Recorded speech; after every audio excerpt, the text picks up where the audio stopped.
In this video, I will cover the expectation maximisation component to the maximum likelihood expectation maximisation method used in emission tomographic reconstruction. And we'll be covering the concept of complete data, which is really at the heart of the EM method. So this is the situation where we have some object and we've acquired some measured PET data. So I'm using simplified simulation examples here just for clarity. So we've got this Poisson distributed noisy sinogram vector M. And as we know, we've got some kind of discrete object representation parameters for that continuous object, and often we're using just a pixel grid of numbers to represent that continuous function. And the acquisition is modeled by some system matrix A operating on our object representation vector theta. Theta is just the list of numbers in a tall column vector. And Q is our model of the mean sinogram data, okay, where we've got the Poisson noisy measured data vector M.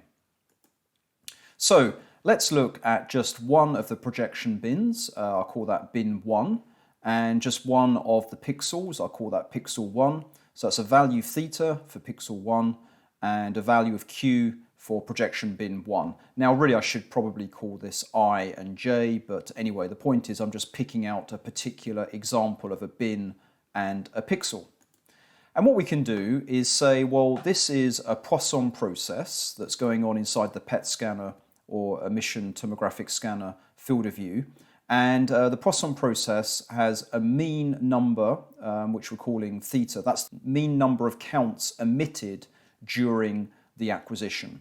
So if the acquisition was of some duration, then what we could do is obviously come up with the idea of repeating the scan, exactly the same scan, many times, to the limit of an infinite number of times, if we really could do that, and then look at what is the mean number of counts emitted from a particular voxel or region within our field of view.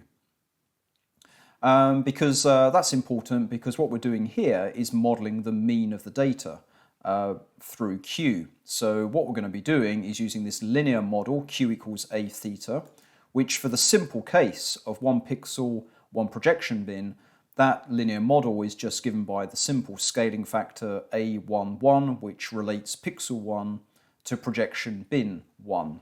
And so as I say here, A11 is the probability of an emission from voxel 1 being detected in projection bin 1. Now, as mentioned, this is a Poisson process going on inside the scanner field of view, and likewise in the detection space, in the measured sinogram space, we also have a Poisson process with a mean modelled by Q and a detected number of counts M for bin 1. So M1, and that's the number of counts in bin 1, and the mean is modelled by Q1. And so what we have then is this very simple mapping, Q1 is equal to A11 theta 1. So to give you a very simple example here, what we could imagine here is that only a small fraction of the counts emitted from this pixel are detected by this projection bin. So imagine therefore that only 10% of the counts were detected in that projection bin, then A11 would be 0.1. So we can understand it in a very simple geometric way. Okay, so let's have a look now at how we'd go about finding the maximum likelihood estimate of theta given a measured number of counts in the projection bin.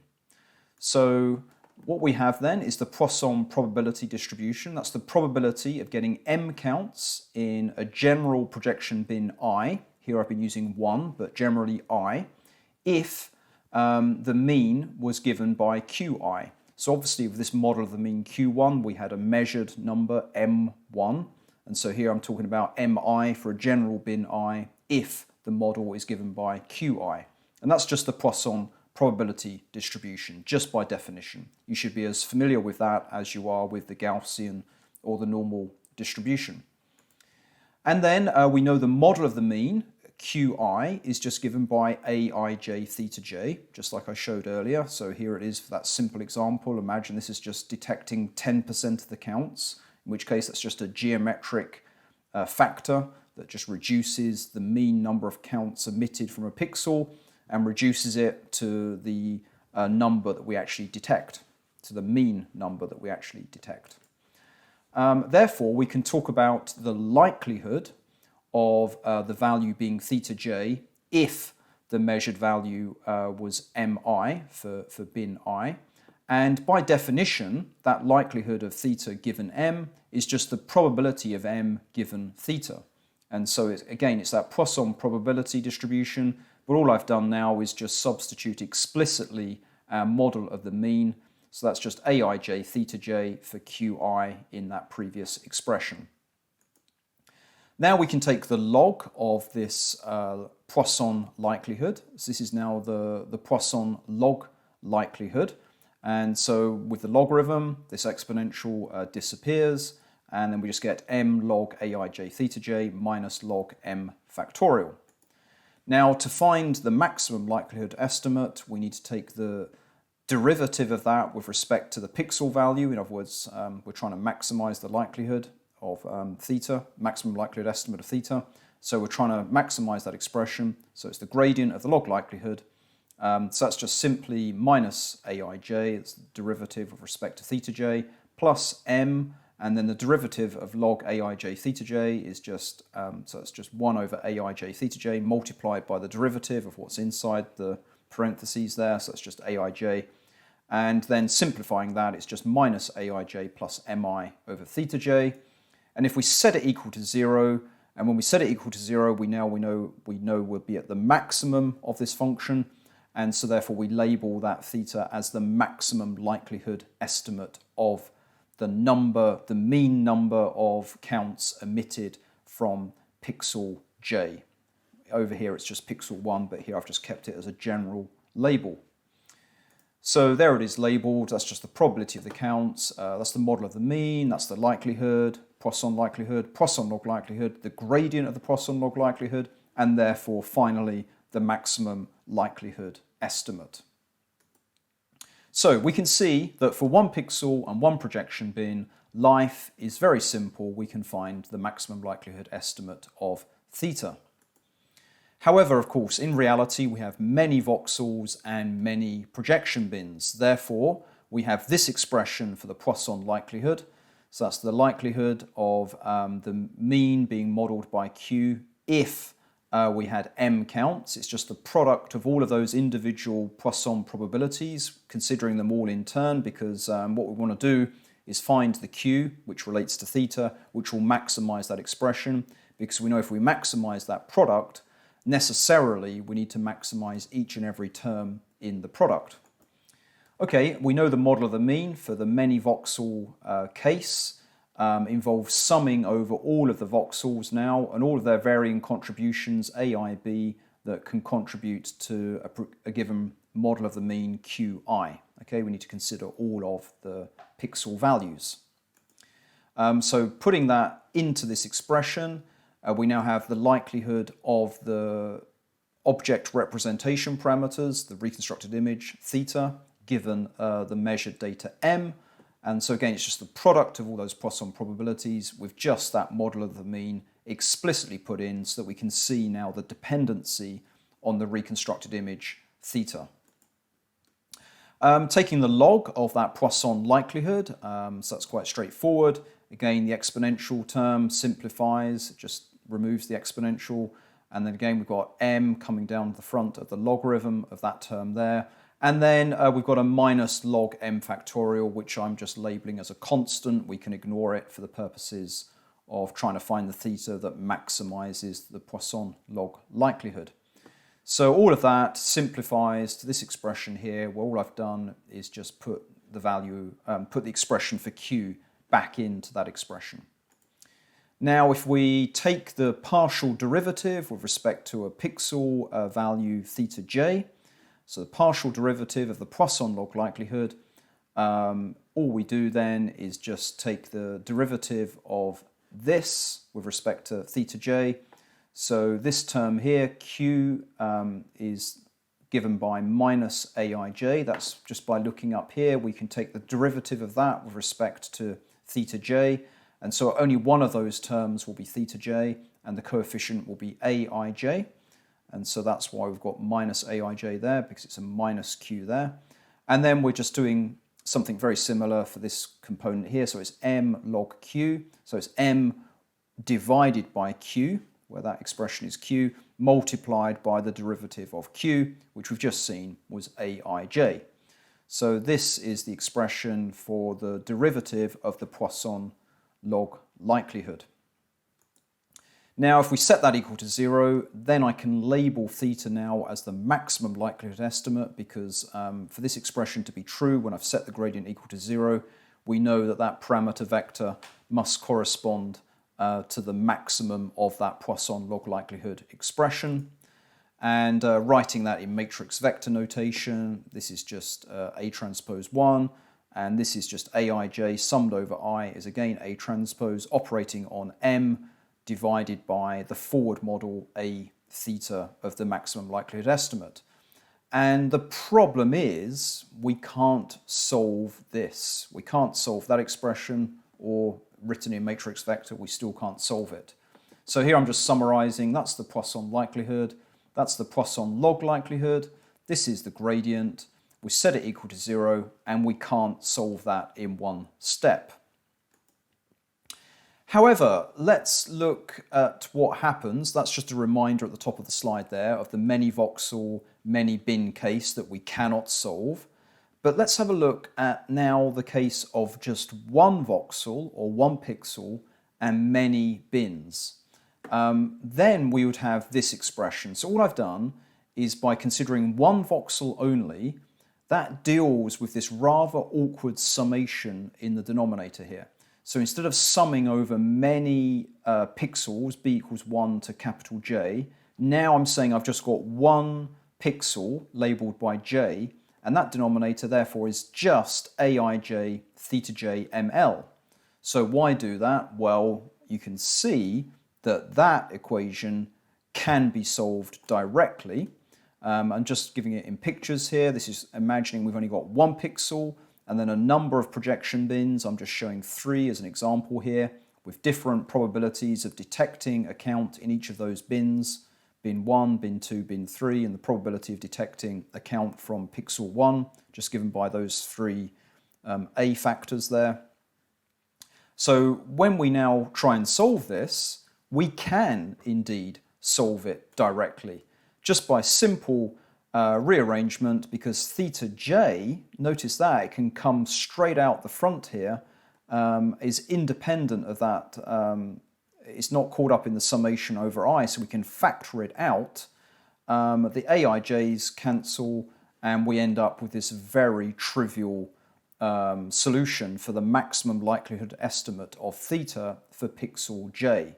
Now, the problem was we wanted to solve that top expression, and we couldn't find that one-step direct solution for that top expression, whereas we can for the single pixel case. So this inspires the idea of complete data or latent data. In other words, the data set that we wish we had, because then it would make our maximum likelihood estimation as simple as that single pixel case that we just saw. So imagine if we had the following data set, which gives an entire measured sinogram data set for each and every individual pixel or voxel j.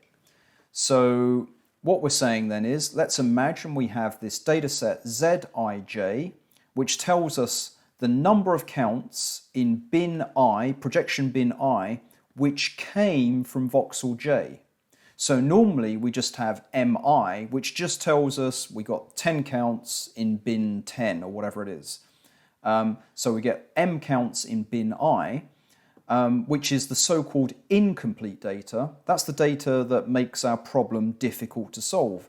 But if we had this complete data, as we'll work through in a moment, it becomes very simple to solve our maximum likelihood problem.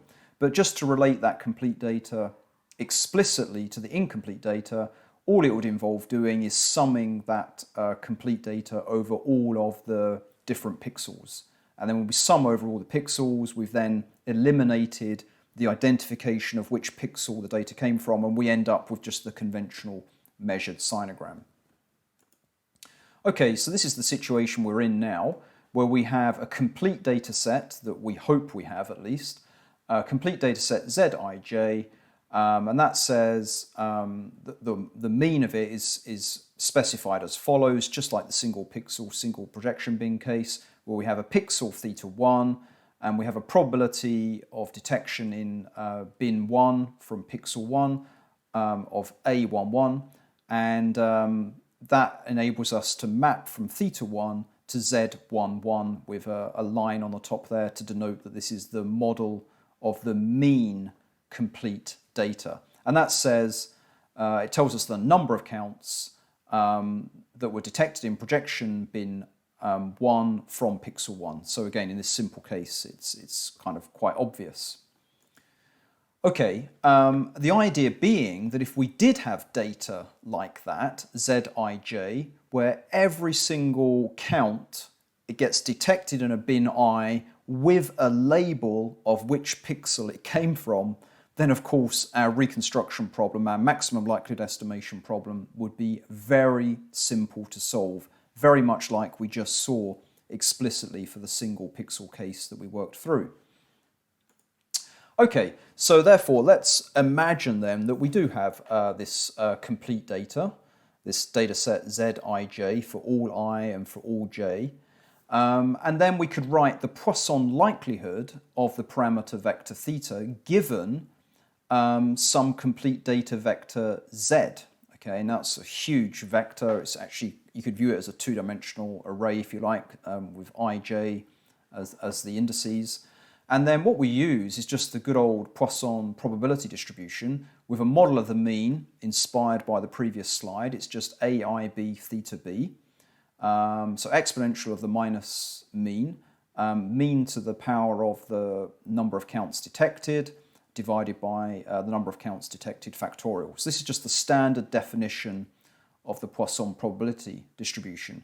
But now we've got to cover all of the complete data. So we've got to do that product over all I and all, so all projection bins I and all voxels, and I'm using just a voxel or pixel index label B here in this product. So again, it's just like the Poisson likelihood for the usual case, the incomplete data, but now I'm considering it over this complete data set, the product of all the Poisson probabilities, and we want to find the theta that will maximize that complete data Poisson likelihood.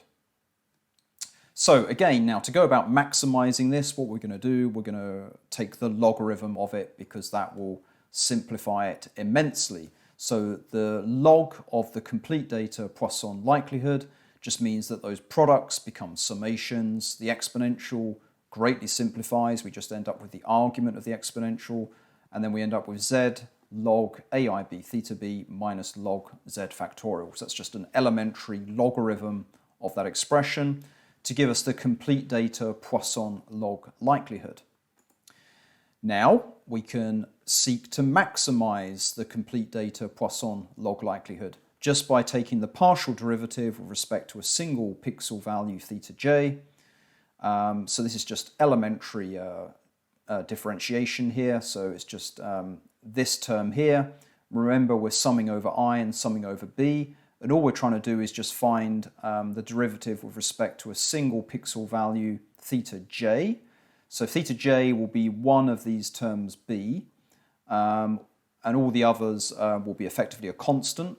And so when b matches j, then we end up with aij theta j, and so the derivative is just minus aij plus zij. Remember again, we're just looking for the particular pixel j, which is one of the pixels out of that summation. So it's just zij, and then this is just 1 over aij theta j multiplied by the derivative of that term there, which is none other than aij, and that term there is a constant, so zero derivative. And so we can see here, this is something that we can easily solve, just like we had before. So set it equal to 0, and then label theta now as the maximum likelihood estimate, because that's the theta for which that being equal to 0 will be true. And so the sigma aij, just put that onto the left-hand side here, leaves us with sigma over I zij divided by theta j ml. Rearrange it, and we end up with this expression here, which is very simple to arrange. Basically, it's saying to get the maximum likelihood estimate, sum up over all the projection bins for which the pixel label was j in that complete data, sum up all of those different complete data sets, if you like, to get the maximum likelihood estimate. But of course, we've got to normalize for the various probabilities of detection as well. And that will give us the maximum likelihood estimate for theta j. So as expected, very easy to solve when we have complete data. And of course, that is the catch. We don't have z. So what we do, this is where expectation maximization comes in. What we're going to do then is assume we know what theta is, and we do know what the measured data vector m is, therefore, and I'm going to give you an intuitive motivation, which in fact was what was done in the early days of EM. It was Dempster-Led and Rubin later on who showed this to be the conditional expectation of the complete data in terms of what I'm about to show you. But what we're going to do here is intuitively find the complete data z if we assume knowledge of the reconstructed image theta, and we do have knowledge of the measured data m, okay? So it's all about getting z from a given theta, current estimate of theta, and a fixed, noisy, incomplete data set m. So how's it going to work? What we've got then is our measured sinogram, data vector m, and I'm looking at a particular bin, bin I, and I'm saying I've got m counts in bin I, and we know what that is. Now what the complete data is saying is that number of counts m in bin I actually came from a number of different pixels that contributed to it. So here I'm just showing that maybe if we only had 3 pixels in our image, then this m would be decomposed into 3 components. We'd have a number of counts that came from pixel 3, a number from pixel 2, and a number of counts that came from pixel 1. So this is our dream data set where we actually have the decomposition of the measured data. So we don't know what those complete data values are, but we do know what the incomplete data is, mi. Furthermore, if we assume knowledge of theta, then we do know what the model of the mean is. That's just the conventional A theta, the matrix vector multiplication. And of course, we also know what the constituent parts are of that model of the mean, because when we do a forward model of the mean, we know what theta is. And so therefore we can work out the fragmentation, in other words, the summation that went into generating that model of the incomplete data. So we've got a model of the incomplete data there, where in fact implicitly we've got the breakdown of the model of the mean of the complete data. And so what we're going to do is a method of proportional allocation. You can look back at a paper from 1958 by Hartley, which does this kind of intuitive approach, where all we're going to say is, well, this split up of this data, in other words, what were the kind of hidden labels here? Well, they can be found just by this intuitive proportional allocation, where we say, well, we know what the incomplete data is here, m, and then some fraction zij of that must match the corresponding fraction of the model of the mean of that data. Okay, so imagine that fraction there, so zi1, that fraction of the total mi, we're saying is going to be equal to the corresponding fraction ai1 theta1, that fraction there of the entire modelled mean q1. So that's why we've got zij over mi. That fraction needs to match the fraction for the modelling of the mean. And that therefore gives us an estimate of the complete data. And as I say, when you follow it through strictly, it's found to be the conditional expectation of the complete data given an estimate of the parameter vector theta k and given fixed measured data m. So just by rearranging that, we can say, well, the complete data zij is just equal to this expression here. Well, I've just taken m and multiplied both sides, so we actually get this single expression for zij. And so the title of that paper about proportional allocation was called Maximum Likelihood Estimation from Incomplete Data, which is exactly the kind of thing that we're doing here. Therefore, with that complete data, we can now go back to what we did before and solve our simple maximum likelihood estimation problem. So from what we derived before, we knew that if we had complete data, the maximum likelihood estimate was given by this. If we plug in the value of zij that we just found, somewhat intuitively by that proportional allocation method, then we get this description here. And if you rearrange that, in fact, hardly rearrange it at all, you end up with exactly the MLEM reconstruction update. So the updated image is given by the current image divided by the sensitivity image, and then this back projection sigma I Aij, that's A transpose on M divided by the forward model A theta.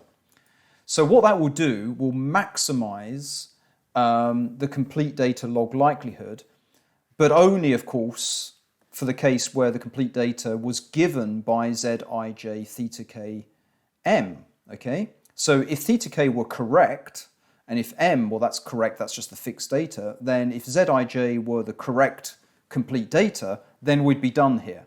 But of course, we know that theta was just an approximation. It was just some initial estimate.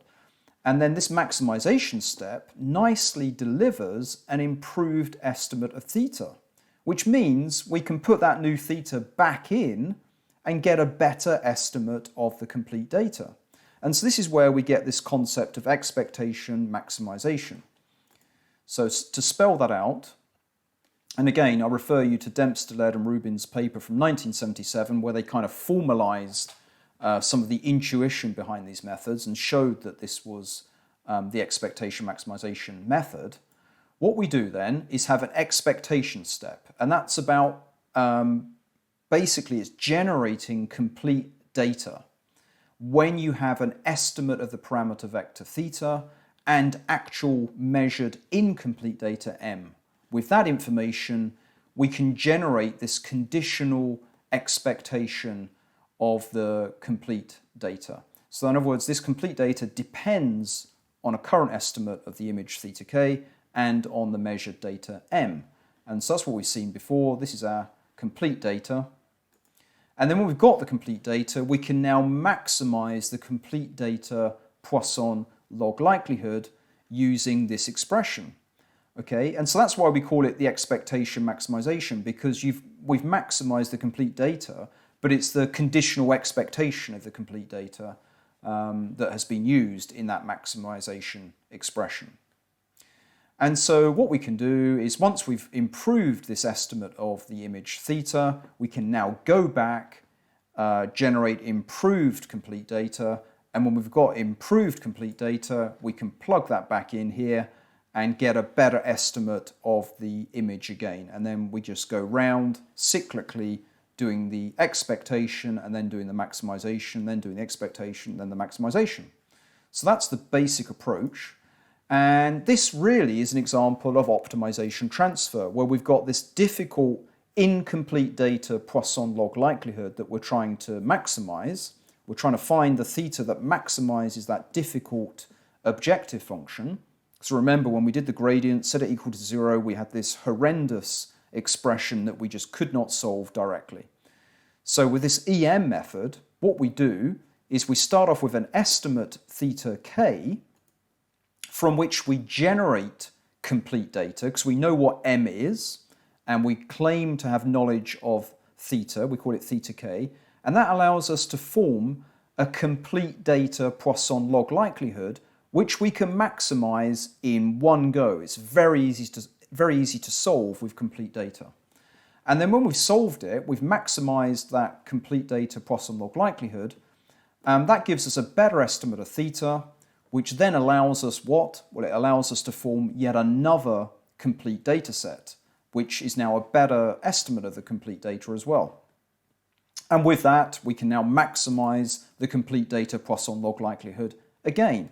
And so the process continues until we end up maximizing the incomplete data Poisson log likelihood, which is what, of course, we wanted to maximize. And so there I'm just showing yet another objective function. So this is optimization transfer because we're transferring the optimization of this difficult objective function.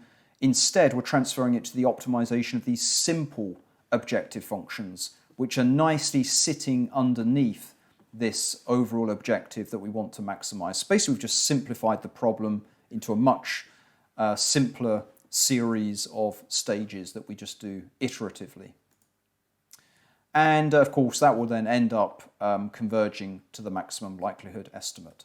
So that's all I wanted to say on this. I hope that's given you much more insight into the expectation maximization algorithm for maximum likelihood estimation as used in PET and also in SPECT imaging. Thanks very much.